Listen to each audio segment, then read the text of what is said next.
Maqaa Abbaa, kan Ilmaa, kan Hafuura Qulqulluu, Waaqa tokkoo ni amannaa. Ameen. Bishaan fayyinaatii. Karaan sobaan darbanii galma nama dhibaa. Raajiin bara kanaa hunuma kijibaa. Dur argaan jaallatu dhugaa dhagaatti darbata. Burqaa isaa gogsuufi ture mariifata.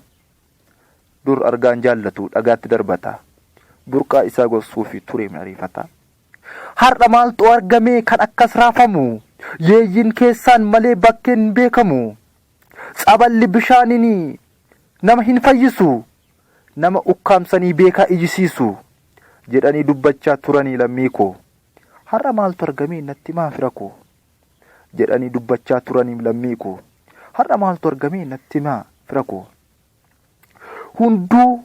Hunduu haayilaandii guurratee mayaa'a. Qarshii baasee bitaa lammii koo dhaga'a. Bishaan fayyinaati jedhee sirbaa deema. Yoo fira qabaate maaloo itti himaa.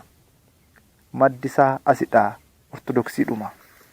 Maddisaa asidhaa ortodoksiidhuma.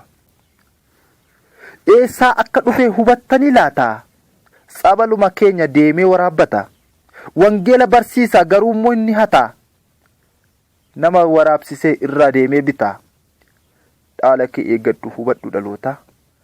Dhaala kee eeggadhu hubadhu dhaloota. Hedduu isaanii jiru kan nu fakkaatanii. Naxalaa uffachuun fannoo hidhatanii. Sabaluma keenya kan waraabbatanii. Deemanii qarshiidhaan kan gurguratanii. Sabaluma keenya kan waraabbatanii. Deemanii qarshiidhaan kan gurguratanii. Daaqoni yaaqeesii luba koo dammaqii. Faarfataa hin ciisin saballa kee eegi.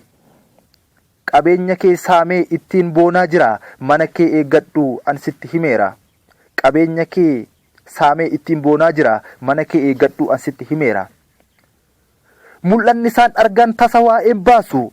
Badiin isaanii geenyaan gunna dhamaraasu. Hojii fakkeessaatiin haadha hiyyeessaa saamu.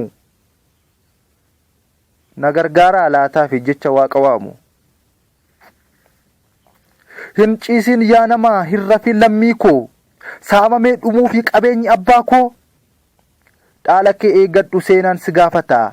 Dabarsiteen laatiin lubbuun kee gubata. Dammaqi dammaqi dammaqi dhaloota. Dammaqi dammaqi dammaqi dhaloota.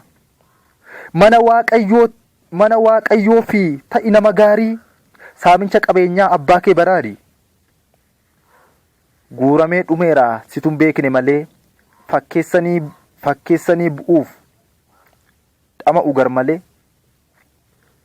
Qabeenya kee eegi sin jedha dabalee. Qabeenya kee eegi sin jedhan malee. Bishaan fayyinaatii.